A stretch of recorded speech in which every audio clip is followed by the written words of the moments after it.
안녕하세요. 엠버 사서입니다. 제가 갑자기 빵을 만들고 있죠. 가끔 빵을 만들어 먹기도 하는데 한동안 안 해 먹다가 이번 소개해드릴 책을 읽고 오랜만에 빵을 만들어 보기로 했어요. 그 책은 바로 헨리 데이빗 소로우의 월든입니다. 월든은 1845년부터 약 2년간 소로우가 직접 숲속 호수 생활을 하며 느낀 바를 적은 수필집인데요. 어릴 때 읽었을 때는 그냥 자연 예찬론자구나, 살짝 어두운 운둔자구나 하고 시큰둥했었는데 나이가 들어 다시 읽어보니 이 사람 19세기의 현자였구나, 대단하다라고 생각하게 되었어요. 이 책은 사실 자연에 대해서만 이야기한 줄 알았는데 책 중간에 소로우가 우리 생활을 간소화해야 한다며 스스로 빵을 만들어 먹는 이야기가 나와요. 빵 좋아하는 저는 바로 이 대목에 꽂혀버렸습니다. 그의 말에 따라 불필요한 재료는 다 빼고 통밀가루, 소금, 이스트, 물 이렇게 4재료만 갖고 통밀빵을 만들었습니다. 약간 딱딱했지만 나름 겉바속촉이었어요.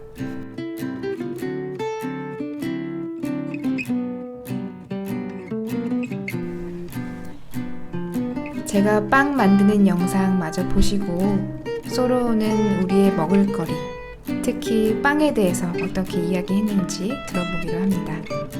그 후에 물론 그가 사랑했던 호수의 아름다운 경치와 그에 따른 그의 사색적인 삶의 태도에 대해서도 낭독하도록 하겠습니다.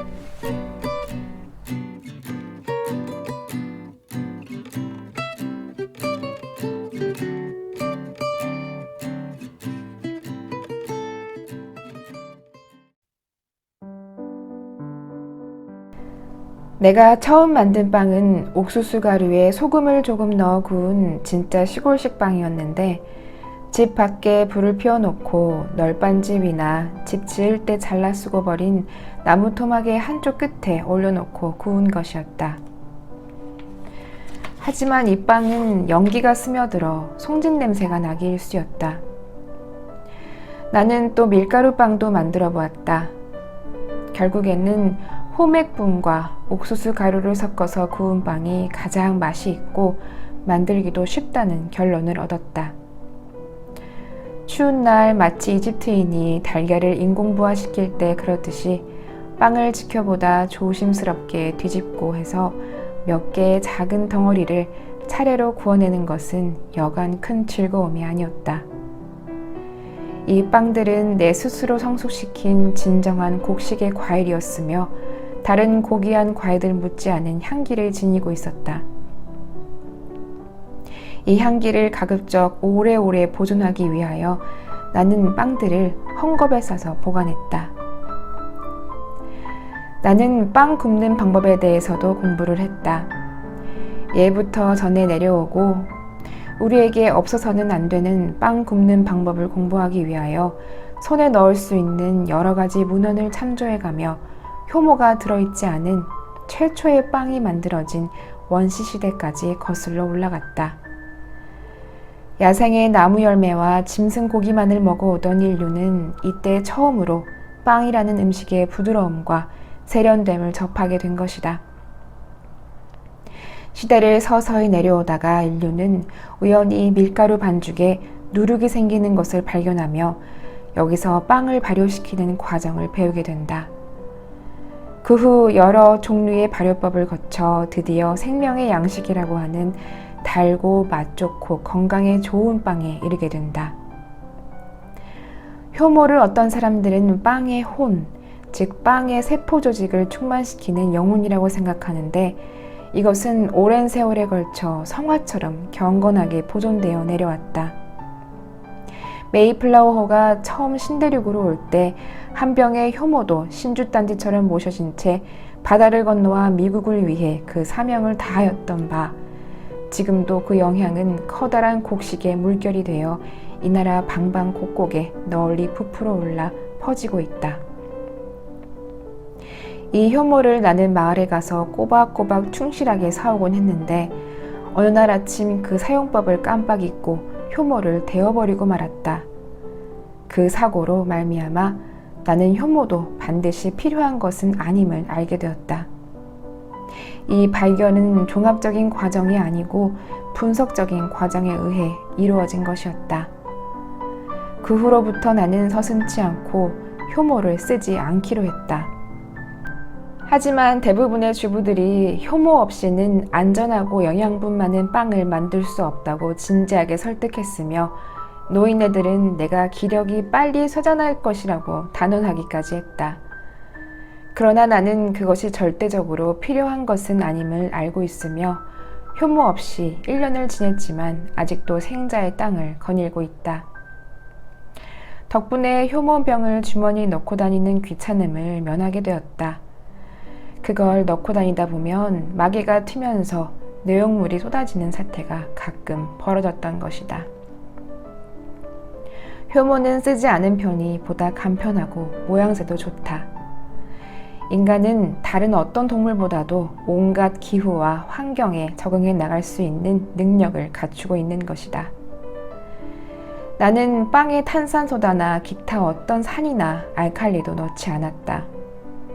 결국 내가 사용한 방법은 기원전 2세기에 로마의 정치가 카토가 권했던 빵 굽는 법을 따른 것처럼 보일 수도 있겠다. 그가 권하는 방법을 나는 이렇게 옮겨보았다. 밀가루 반죽은 다음과 같이 한다. 먼저 손과 반죽 그릇을 잘 씻는다. 그릇 속에 밀가루를 담아 서서히 물을 부어 잘 익힌다.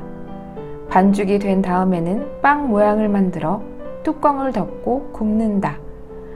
즉, 빵 굽는 솥에 넣고 구우라는 뜻이다. 효모에 대해서는 한마디의 말도 없다. 나는 이 생명의 양식인 빵을 항상 먹은 것은 아니었다.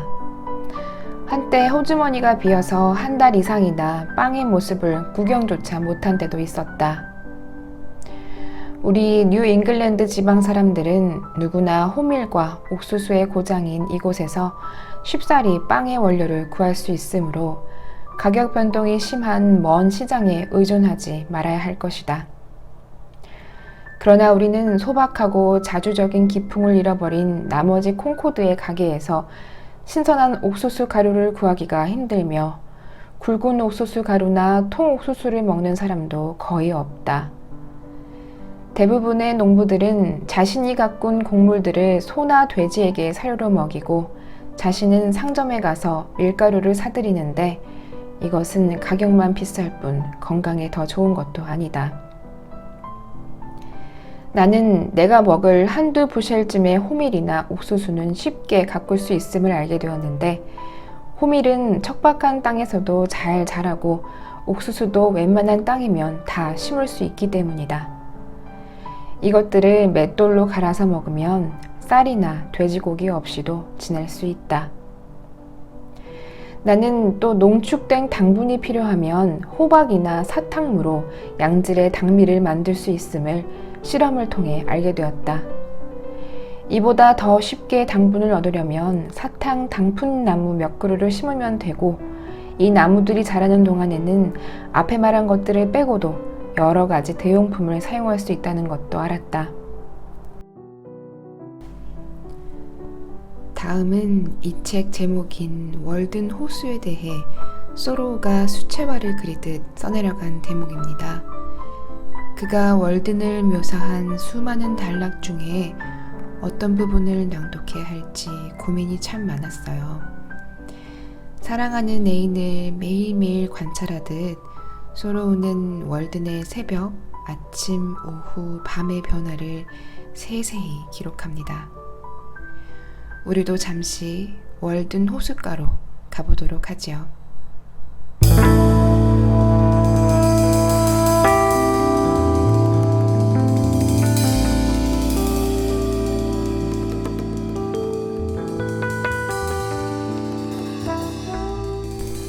처음 일주일 동안은 호수를 바라볼 때마다 그것이 마치 산허리에 자리 잡은 산상호수인 것처럼 느껴졌으며 호수의 바닥이 다른 호수의 수면보다 훨씬 높은 것 같은 느낌을 떨칠 수 없었다.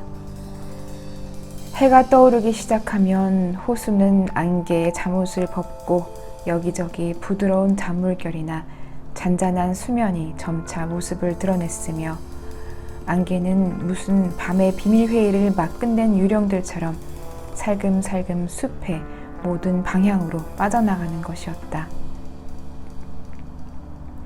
이슬마저도 산허리에서 그러듯이 여느 곳보다 더 늦게까지 나뭇잎에 맺혀 있는 것 같았다. 이 작은 호수는 8월의 잔잔한 비바람이 불다 멈추다 하는 사이사이에 나의 가장 소중한 이웃이 되었다. 그때는 비록 하늘은 구름으로 덮여 있지만 공기와 물이 다같이 죽은 듯이 움직이지 않고 있어 오후의 한때일지라도 초저녁에 고요함을 지니고 있으며 티티새의 울음소리만 이기슥 저기슥에서 들려왔다.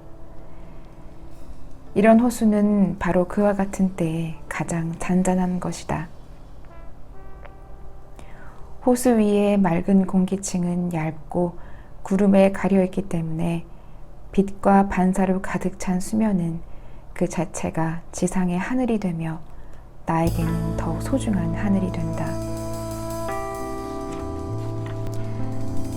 장소와 시간은 둘 다 바뀌어서 나는 나를 가장 매혹시켜온 우주의 어떤 지역과 역사의 어떤 시대에 더욱 접근해서 살게 되었다. 내가 사는 곳은 밤이면 천문학자들이 관측하는 수많은 곳들처럼 사람들로부터 멀리 떨어져 있었다.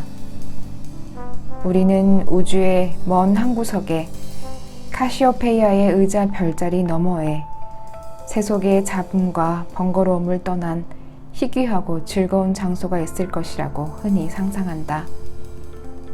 나는 나의 집이 실제로 그와 같이 우주에 멀리 떨어진 그러면서도 항상 새롭고 더럽혀지지 않는 장소에 위치하고 있음을 발견했다. 만약 플레이아데스 성좌, 히아데스 성좌, 알데바란 성이나 견우성 가까이에 사는 것이 보람있는 일이라면 나는 실제로 그런 곳에 살고 있었다. 내가 버려두고 온 생활로부터 그 별들의 거리만큼이나 멀리 떨어져 있어 가장 가까운 이웃에게도 멀고도 작은 모습으로 반짝이고 있었으므로 오직 달이 뜨지 않은 밤에나 그의 눈에 띄었을 것이다. 내가 자리 잡고 앉은 곳은 우주의 그러한 곳이었다.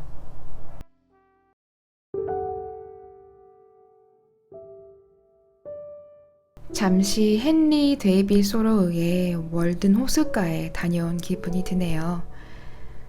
책을 읽으면서 책 속에 있는 푸른 나무와 풀들이 책을 들고 있는 제 두 손까지 자라나는 상상이 될 정도로 아름다우면서도 강력한 메시지가 있는 책이었습니다.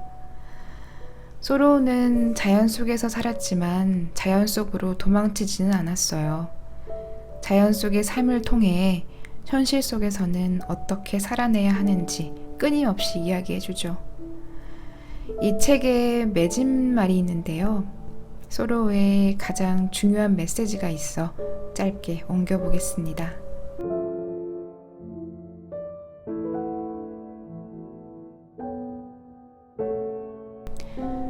왜 우리는 성공하려고 그처럼 필사적으로 서두르며 그처럼 무모하게 일을 추진하는 것일까? 어떤 사람이 자기의 또래들과 보조를 맞추지 않는다면 그것은 아마 그가 그들과는 다른 고수의 북소리를 듣고 있기 때문일 것이다. 그 사람으로 하여금 자신이 듣는 음악에 맞추어 걸어가도록 내버려 두라.